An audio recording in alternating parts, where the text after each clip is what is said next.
Taste the Daily.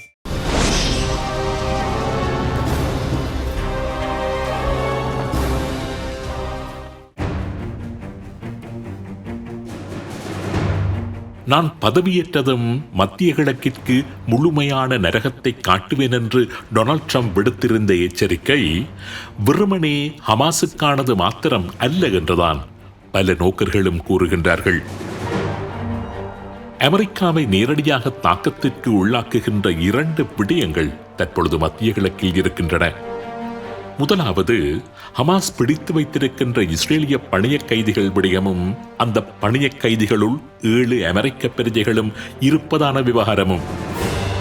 இரண்டாவது, சர்வதேச கடல் போக்குவரத்திற்கு மிகுந்த குடைச்சலை வழங்கிக் கொண்டிருக்கின்ற ஹுத்திகளின் விவகாரம். ஹமாஸாக இருக்கட்டும், ஹுத்தி அமைப்பான அன்சரல்லாவாக இருக்கட்டும், இந்த 2 அமைப்புகளினதும் செயற்பாடுகளின் பின்னணியில் ஈரான் இருந்து வருகின்றது என்பது அனைவருக்குமே நன்றாக தெரியும். இந்த 2 அமைப்பினராலும் மேற்கொள்ளப்பட்டு வருகின்ற அத்தனை அழிவுகளுக்கும் ஈரானே ஆயுதங்களையும் ஆலோசனைகளையும் கட்டளைகளையும் வழங்கி வருகின்றது என்பதும் அனைவரும் அறிந்த ஒரு உண்மை. ஆக மத்திய கிழக்கில் அமெரிக்காவின் நலன்களுக்கு நேரடியாக அச்சுறுத்தல் விடுத்து வருகின்ற சக்தி எது என்று பார்த்தால் அது நிச்சயம் ஈரான் தான். அதனால் தாம் பதவிக்கு வந்ததும் மத்திய கிழக்கில் முழு அளவிலான நரகத்தை காட்டப்போவதாக டொனால்ட் ட்ரம்ப் கூறியது ஹமாஸுக்கோ ஹுத்திகளுக்கோ என்பதை கடந்து அந்த எச்சரிக்கை ஈரானை நோக்கியதாகத்தான் இருக்கின்றது. சரி, ஈரானுக்கு அமெரிக்கா எப்படி நரகத்தை காண்பிக்கப் போகின்றது? நெருப்பு, இறப்பு, அழிவு, அவலம் இவைகள்தான் நரகம் என்று கூறப்படுகின்ற காரியத்தின் பொதுவான அடையாளங்கள். இப்படிப்பட்ட அழிவின் சம்பவங்களை எப்படி ஈரானுக்கு நிகழ்த்தப் போகின்றது அமெரிக்கா? அமெரிக்காவினால் அது முடியுமா? இந்த விடயங்கள் பற்றித்தான் இன்றைய உண்மையின் தரிசனம் நிகழ்ச்சியில் கொஞ்சம் விரிவாக நாம் ஆராய இருக்கின்றோம்.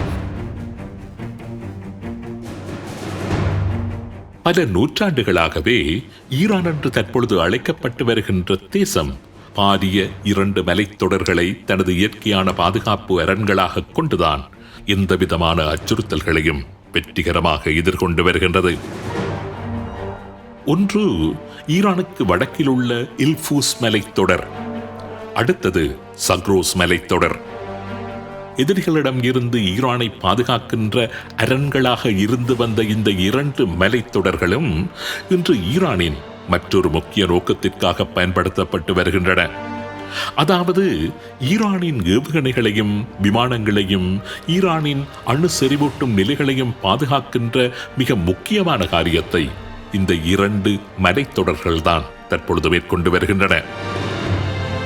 இந்த மலைத்தொடர்களின் கீழே மிக பலமான பாதுகாப்பான நிலக்கீழ் தளங்களை அமைத்து அந்த தளங்களில் தான் ஈரான் தனது அத்தனை ஆயுதங்களையும் பாதுகாப்பாக வைத்துள்ளது. தேவை ஏற்படுகின்ற போது மலைகளுக்கு வெளியே சென்று ஏவுகணைகளை ஏவிவிட்டு ஏவுகணை செலுத்திகள் மறுபடியும் மலைகளுக்கு உள்ளேயே பாதுகாப்பாக தங்கிவிடுகின்றன. பொதுவாகவே நிலக்கீழ் தளங்களை அழிப்பதற்காகவென்று அமெரிக்காவினால் தயாரிக்கப்பட்டுள்ள மிகவும் சக்தி வாய்ந்த குண்டுகளான GBU-57 மெசிவ் ஆர்டினன்ஸ் பெனிட்ரேட்டர் பங்கபஸ்டர் குண்டுகள் நிலத்துக்கு கீழே சுமார் 60 மீட்டர் தூரம் வரை சென்றுதான் தாக்குதல் நடாத்தக்கூடியவை. ஆனால் மலைகளின் நடுவே ஈரான் அமைத்துள்ள நிலக்கீழ் தளங்களோ 100 மீட்டர் ஆழமானவை. எனவே அமெரிக்காவிடம் தற்பொழுது உள்ள பங்கபஸ்டர் குண்டுகளால் ஈரானின் நிலக்கீழ் தளங்களை இலகுவில் நெருங்கவே முடியாது என்று கூறுகின்றார்கள் ஈரான் சார்பு ஆய்வாளர்கள். அது மாத்திரமல்ல, ஈரானின் மலைகளின் நடுவே உள்ள தனது தளங்களுக்கு மேலாக 2.5 மீட்டர் தடிப்பான கான்கிரீட் சுவர்களையும் ஈரான் அமைத்துள்ளது.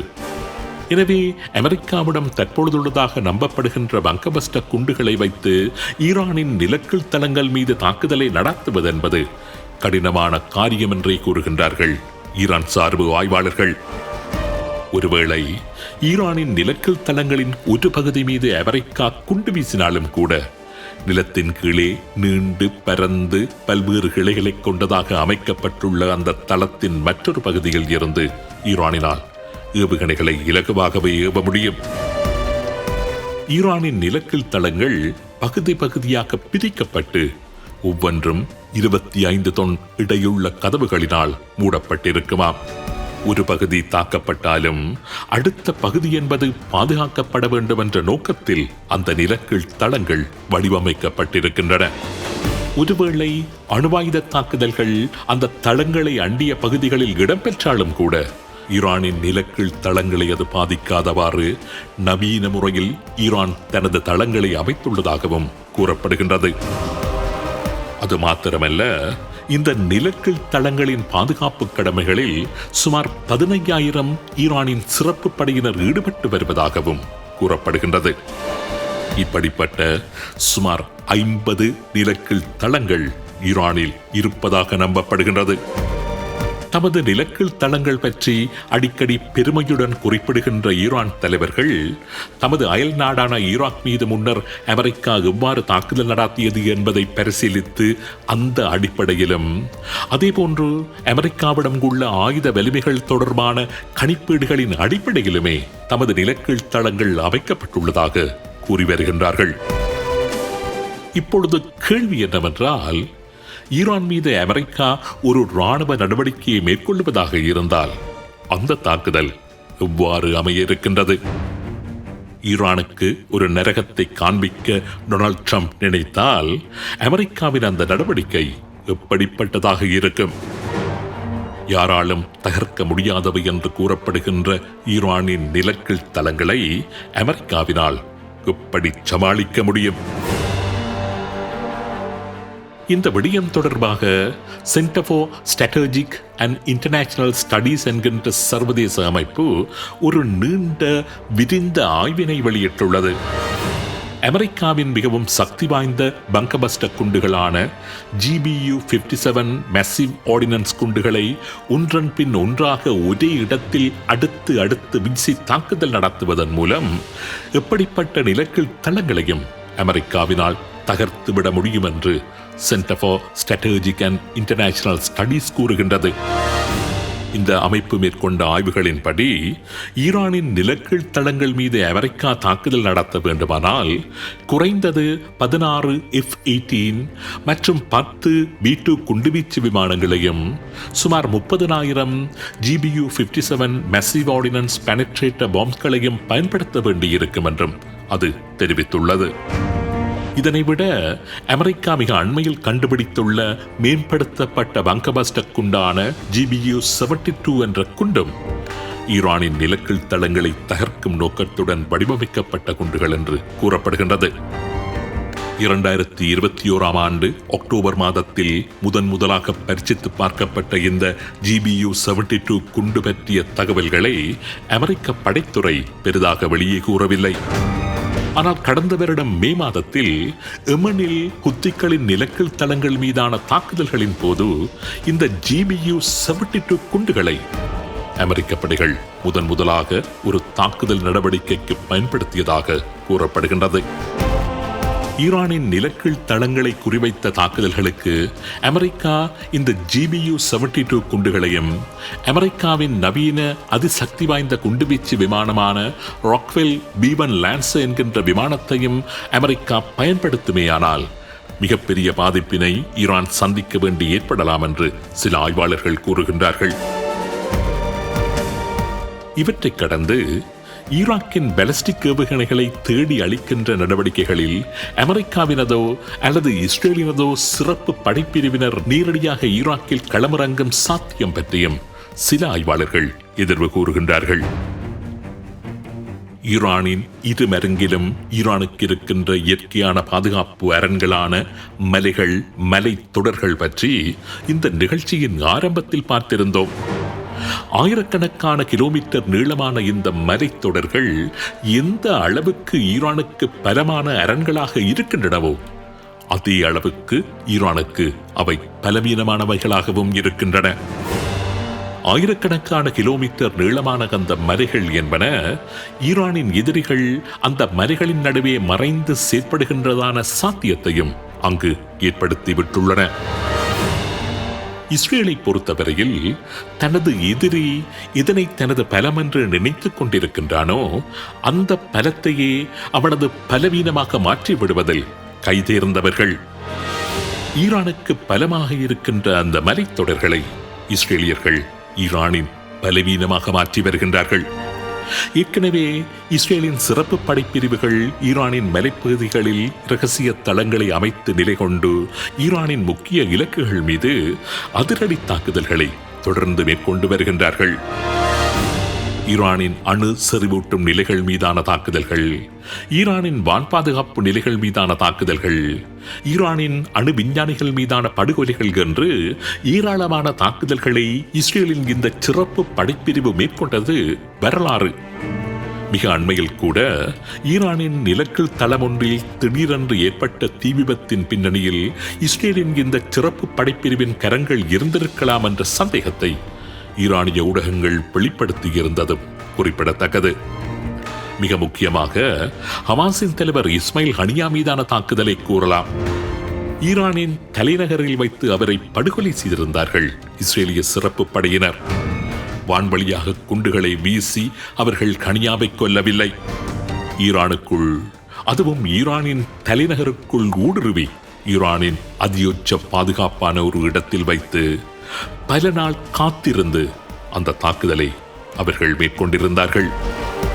ஈரானின் மலைகளின் நடுவே ரகசியமாக தங்கியிருக்கின்ற இஸ்ரேலிய சிறப்பு படைப்பிரிவினர் ஈரானில் தாம் நினைத்த மாத்திரத்தில் நினைத்த காரியத்தை நடத்திவிடுவதிலும் அவ்வாறு செய்துவிட்டு பாதுகாப்பாக திரும்பிச் செல்வதிலும் வெற்றிகரமாக செயற்பட்டு வருகின்றார்கள். இது ஈரானின் நிலக்கல் தளங்கள் என்பது இஸ்ரேலின் கைகளில் இருந்து வெகு தூரத்தில் இல்லை என்கின்ற உண்மையை எடுத்து எம்புவதாகவே இருக்கின்றது. ஈராக்கிற்கு எதிரான யுத்தத்தின் போது ஈராக் வசமிருந்த ஏராளமான ஸ்கட் ஏவுகணைகள் அமெரிக்க படைகளுக்கும் அமெரிக்க ஆதரவு நாடுகளுக்கும் மிகுந்த அச்சுறுத்தலாக இருந்தன. இலக்கில் தளங்களில் பதுக்கி வைத்திருந்த ஸ்கட் ஏவுகணைகளை திடீரென்று நகர்த்தி தாக்குதலை மேற்கொண்டுவிட்டு ஏவுகணை செலுத்திகளை வேறொரு தளத்திற்கு நகர்த்தி விடுவார் சதாம் ஹுசைன். அமெரிக்க படைகளுக்கு அச்சுறுத்தலாக இருந்த ஈராக்கின் இந்த ஸ்கட் ஏவுகணைகளை தாக்கி அளிப்பதற்காகவென்று அமெரிக்கா தனது டெல்டா போர்ஸை ஈராக்கில் களமிறக்கி இருந்தது. சிறு சிறு குழுக்களாக ஈராக்கினுள் ஊடுருவியிருந்த அமெரிக்காவின் டெல்டா போர்ஸ் ஈராக்கின் ஸ்கட் ஏவுகணைகளை கண்டறிந்து அவற்றின் மீது தாக்குதலை மேற்கொள்வதில் மிகப்பெரிய வெற்றியை கண்டிருந்தன. ஈராக்கின் பல்வேறு பகுதிகளுக்குள்ளும் ரகசியமாக நகர்வெடுத்திருந்த இந்த டெல்டா போர்ஸ் குழுவினர் ஈராக்கின் முக்கிய நிலக்கீழ் தளங்கள் பற்றிய தகவல்களை அமெரிக்காவின் மத்திய கட்டளை மையங்களுக்கு வழங்கி அந்த தளங்கள் மீது ஒருங்கிணைக்கப்பட்ட குண்டுவீச்சுக்களை மேற்கொள்ளும் நடவடிக்கைகளிலும் பாரிய வெற்றியை கண்டிருந்தன.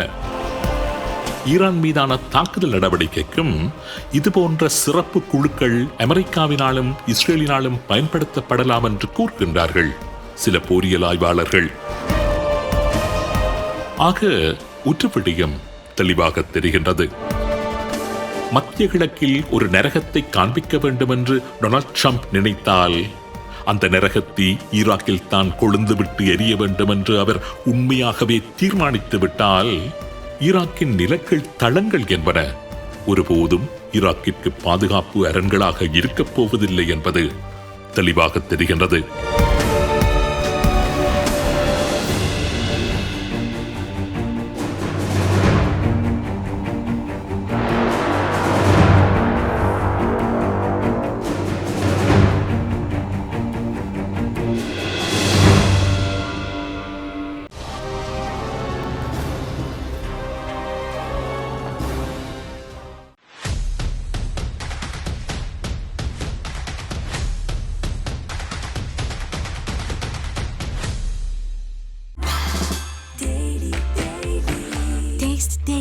Taste the Daily.